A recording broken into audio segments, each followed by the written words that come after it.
Okay, Christina here to listen to some music, and today's music selection is Steel Commanders by Sabaton. I hope I'm saying that right. I'm not sure. This is a brand new band to me. They began in 1999 and they're from Sweden. That's about all I know. But I do love going into some of these things blind. Let it take you by surprise and soak it all in. And so what exactly are we soaking in here? I am a professional, classically trained musician, instrumentalist, vocalist, composer, and professor. So we let all of the details of the music soak in. The composition, the form, the instruments, the lyrics, and how we respond to it. Why do we like it or why do we not like it? So, without any further delay, let's get into this one and let it soak in. Let's listen. Okay, we're ready? Here we go.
Nice. Okay, I had to wait for whatever was coming right there, but I'm going to back it up and get into it again here in just a moment.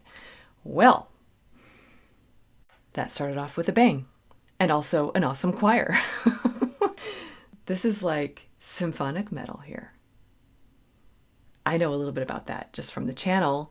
We've listened to some Nightwish. And I also know that there was a phase in rock and roll music for a while where they combined with actual symphonies, like in a combo kind of concert situation. But this is just built right in to the original song. So yeah, symphonic metal. I love it. Of course, symphonic musician here, so it was a lot of fun. I saw the electric cello, and that was a cool intro with this video thing happening with like the Game of Thrones battlefield kind of stuff. I'm seeing lots of awesome hair being thrashed around, some good old-fashioned head banging. But essentially they're telling a story here of soldiers commanding the steel. Right, okay. Loved how the guitar was like the sword and the microphone. Awesome. All right. Let's back it up a little bit and get into this new spot we were heading into. Here we go. Evolution to hell, till today, with the first ones into the fray.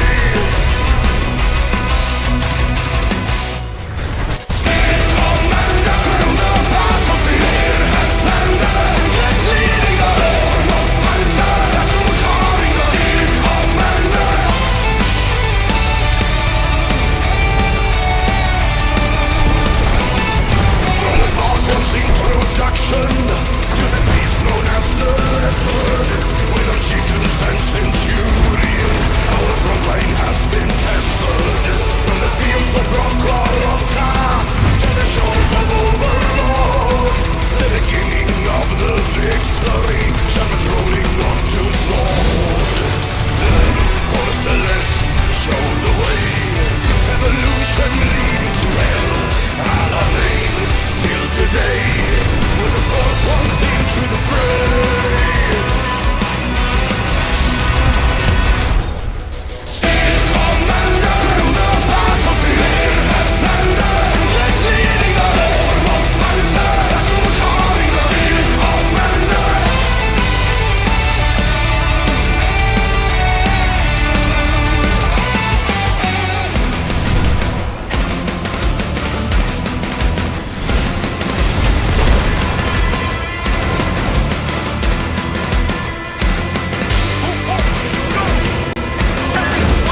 Well, that was an adventure.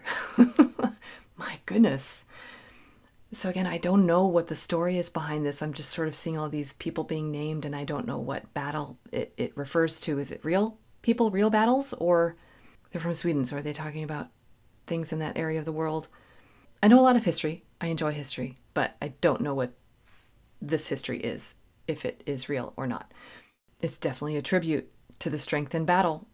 And that was an awesome tank at the end. The video with it was really, really powerful. I feel overly saturated right now. And I'm also almost tired for the drummer. That was like,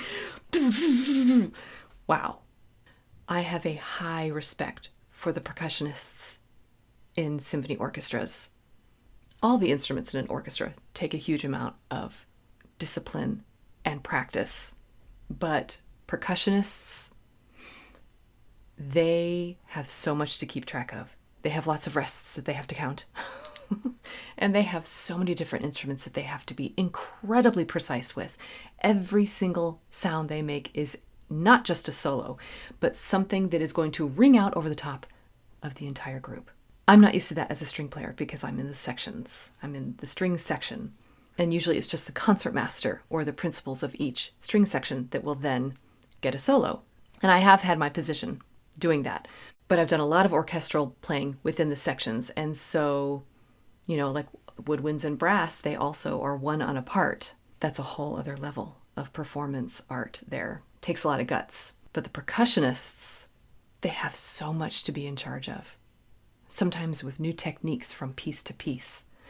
And then the timpanist has to be right in line with the conductor. It's their right-hand musician of the group. It's the heartbeat of the group. And so the drummer here, what would this song sound like without the drum? Well, it would still be kind of epic, yes, but the drum part, just constantly, it's the backbone of the song. As a classical musician, I'm not used to that. So again, it was very saturated, but that's not necessarily a bad thing. It's a stylistic thing. I just kind of feel tired for that drummer. Again, that was a lot of work. So what's built on top of that? I heard a lot of guitar work, bass work, and then the cello. And I keep calling it a cello. She's standing though, but it was just sort of on a really long end pin. So it could have been sort of the same idea as a string bass, but she was playing it more like a cello, like had the fingering of a cello. And she was fabulous. Like she knew what she was doing. The bow hold and the usage of the bow and her vibrato and the shifting that she was doing, it was legit. And I got to hear just a glance, just a little tiny listen of it at the very, very end with just her. I wish I could have heard more. The choir. I love choral music. Piled on top of all of this, yeah, that was pretty fantastic. And then I love how there was that sound at the very end, that sort of electronic. There were little blips and bleeps of sort of electronic sounding music kind of interspersed all throughout. And then there was that big noise, that sound that happened at the end. I believe we heard something similar to the beginning. So the book ends. Loved that. The choir. Let's go back and have a listen. Here's the beginning. And there was that sound that I'm talking about. The choir.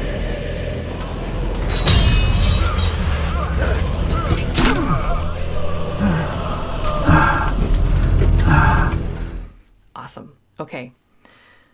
It is absolutely reminding me of Karl Orff, Carmina Burana. O Fortuna. Bum, bum, bum, bum. Bum, bum, ba, da, da, dum, bum. It's been used in videos and movies and things like that. So a lot of us know what that piece is. It's a lot of fun to play. I've played it several times in orchestras. And I've gotten to sing it once too. The choral part's pretty awesome. So I absolutely believe that this was influenced by that, and nothing wrong with that. I appreciate it even more because I'm like, ooh, I love this. This is a great addition, and it does match the armored swordsman here. So excellent. I want to get into past this opening intro here with the video. We'll hear just the very end of it because there were some more sound effects in there. Very cool. I love the sound effects.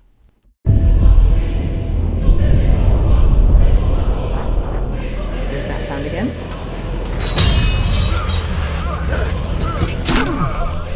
I love that sound in the background too. It's not the drummer yet. These scenes are really cool. Anticipation. What's going to happen? What's going to happen? Love this. Yeah, with the microphone, the guitar. I love it. Picking up your axe.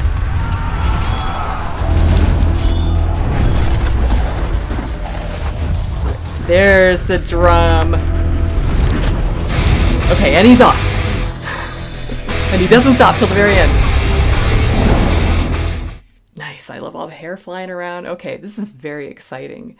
All right, that was a really great lineup of bringing in all of the instruments, the different levels. My composer brain was really eating that up. And I am noticing more and more some of the electronic stuff swirling around in the background. I really love those little touches. So if they perform this live, do they bring the choir with them or do they play a recorded version of it in the background? I'm just curious. But this group would rock playing live. So yeah, with musicians, we sometimes say, our battle axe, right? And that's what they did here, and I love that touch. Especially at the end, you actually see the cellist putting the instrument away, putting the sword back into the sheath. Let's go to the end. I want to hear the cellist again. I want to hear that spot that came out. And there's the cool tank. Awesome. There we go. As she's putting her battle axe away, walking off.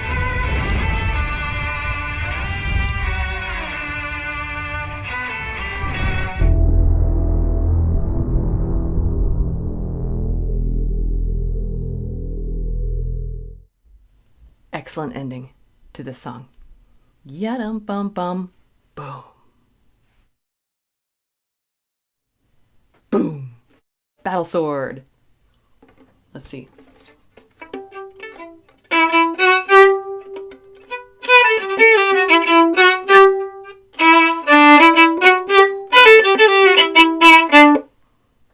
That's fun.